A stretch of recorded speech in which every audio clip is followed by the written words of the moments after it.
What's up, everyone? Welcome back to the channel. So for today's episode, we have a few topics that we're going to cover off on. The first one being Arianna Rivas dials up Blumhouse's Black Phone 2.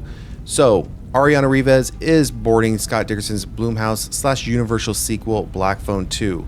The actress joins the original Pix ensemble of four-time Oscar nominee Ethan Hawke, Mason Thames, Madeline McGraw, Jeremy Davis, and Miguel Mora with new addition Oscar nominee Damon Bichir. Black Phone 2 was written by Cargill and Dickerson, who are also producing the film with Blumhouse's Jason Blum. Universal and Blumhouse are producing with Crooked Highway Production.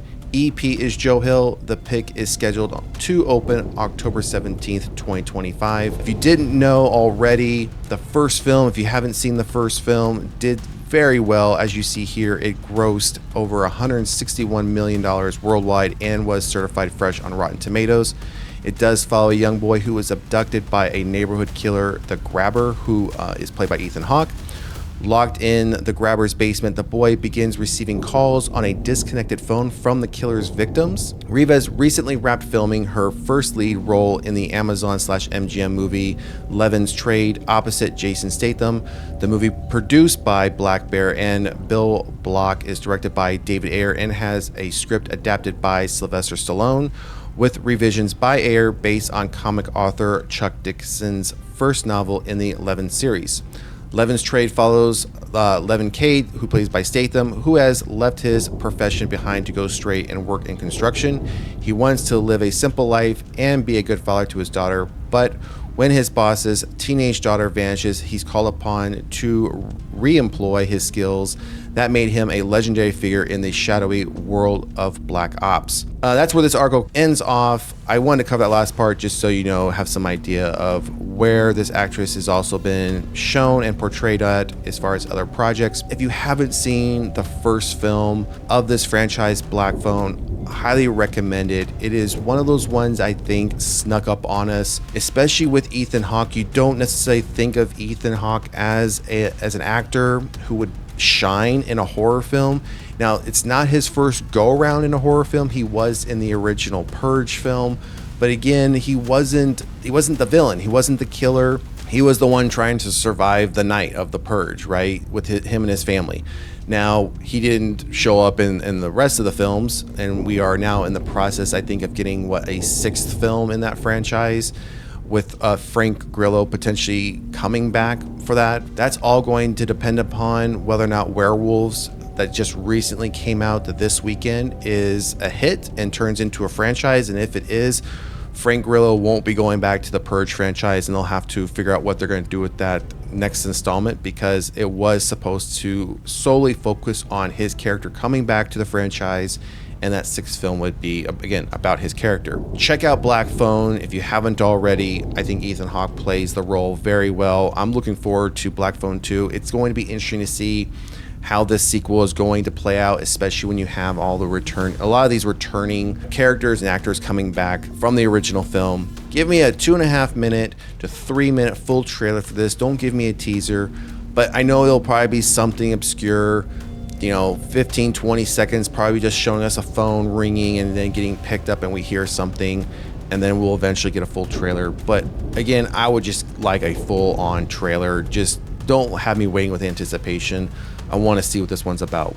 Now, we do have some time. Again, this doesn't come out until October 17th, 2025, so we have just a little under a year before we get this film. I would anticipate we will not see a trailer for this until about July-August timeframe, going into the fall season. This will be a nice little addition to the Halloween season, having a horror film so closely linked to Halloween. So like this year, we had 2 or 3 horror films around the Halloween time. So I think it's always great when we have Halloween season with horror films out in theaters. Once we get a trailer for this, we'll make sure to do a review and reaction and let you all know what we think about it. All right, so the next topic is The Witch Game. Argentine Harry Potter inspired horror film has an English dub created with AI. So the sub headline here is The Witch Game, a horror movie from director Fabian Forte that was inspired by Harry Potter, is landing distribution deals. So side note, we will be doing doing a trailer review and reaction of this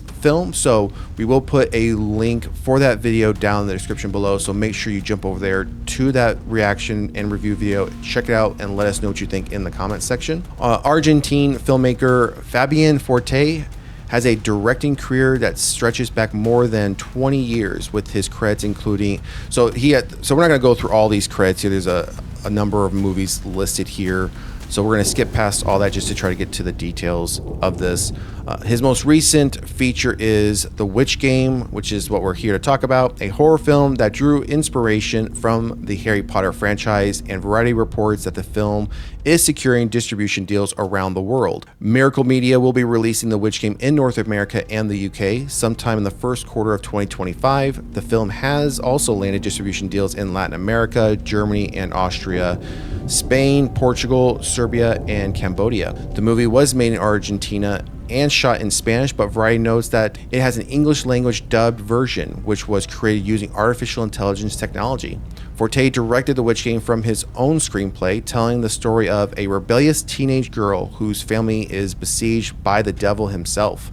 On her 18th birthday, the girl receives a state-of-the-art VR video game headset that allows her to travel into an occult world and a medieval school of magic where she can learn the ways of witchcraft to save her family from the Lord of the Underworld. So we go on to talk about some casting news here, and just some general topics. We do have a poster here. Pretty interesting poster. I mean, it does fit as far as what the name of it is, as far as what I would think from a movie about a witch. We have the upside down cross, got some blood here. That's where it ends off right there, just with the poster. But again, we will be doing a trailer review and reaction on this film. That link to that video will be in the description, so make sure you jump over there and check it out. Let us know what you think, and watch the trailer along with us. So jumping into our last topic, John Waters puts Joker 2 on top 10 of 2024 list, calls out, quote, stupid critics. Joker Folie made John Waters' annual top 10 list, with the director defending it against any and all dumbbells. Now, we'll go into the details here in a moment. Now, the reason why I'm covering this film, side note, I'm a huge fan of Joker 2019. It is probably easily one of my favorite films of all time. Easily in my top 10, probably in my top 5 all-time favorite films. Now, Joker Folie, I loved it. I know I am probably one of the very few and far between people who love this film. Were there some aspects that could have been better? Yes, I think you can say that with any film, any TV series. Nothing is going to be a 10 out of 10 as far as a consensus amongst a group of individuals. Some people may feel it's a 10 out of 10, and in this case, many people felt this was an absolute horrible film. They did not like it. Now, I think much of that hate came from the fact of what a lot of critics said. It got a lot of hate from critics, and then I think that just snowballed it, and many people either just took a lot of what they said, didn't go into it with their own opinions. Their thoughts and opinions were already kind of diluted, so to speak, based on what critics were saying, based on what people had read. I would have liked to have seen, I think one of the things I would have liked to have seen better or more of was Lady Gaga's version of Harley Quinn. Why are we even talking about Joker Folie? I view Joker and Joker Folie as psychological films. And I view psychological films as a subgenre of horror films. One of those examples I would give would be Seven. Seven is not with Brad Pitt and Morgan Freeman and Kevin Spacey. Not one of your typical horror films. It's not a slasher film. It is a very much a cat and mouse game. And we see how Kevin Spacey, who plays the killer, the villain, plays this psychological game against Brad Pitt, Morgan Freeman, primarily against Brad Pitt, who eventually breaks at the end of the film, killing Kevin Spacey for the fact that he killed Brad Pitt's wife in the film. Very much a psychological movie. So that's how I view Joker and Joker Folie. So I wanted to set that foundation as to why we're covering this. I don't view this solely as a comic book movie, and I really don't even view Joker and Joker Folie as comic book movies, as more so psychological movies. John Waters' annual top 10 movies list is always an electric one, filled with movies on the fringe that never even heard of, ever a champion for the mangled, but the most interesting Edition this year is one that got a lot of attention this year just for all the wrong reasons. Taking the number 6 spot on his list of the top 10 movies of 2024, John Waters picked Todd Phillips's Joker Folie, which had a lot of hype possible behind it, but flopped with critics and audiences. In his write-up, Waters told us just what worked for him. Finally, a love story I can relate to. So insane, so well thought out, so well directed, so much smoking. It's Jailhouse Rock meets Busby Berkeley with 9/11. That's entertainment. Ending that will make you shake your head in cinematic astonishment. Stupid critics. Gaga, so good. Joker, so right. Die, dumbbells, die.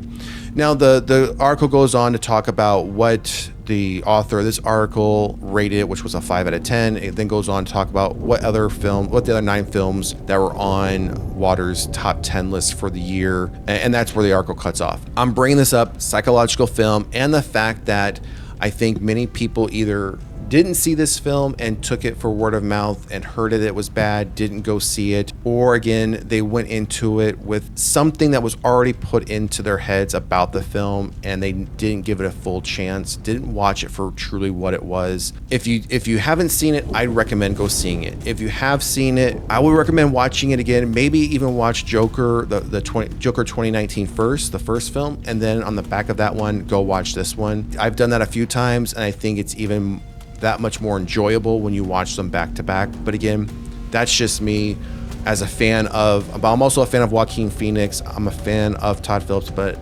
overall, I'm a fan of both these films. So I just could be very biased.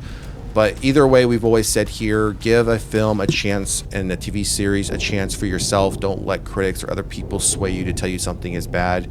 Watch it for yourself, form your own opinion. All right, everyone, that's going to do it for today's episode. Thank you for spending just a few of your moments with me here at Reign of Horror. It is always greatly appreciated. If you haven't done so, please like, share, and subscribe to the channel.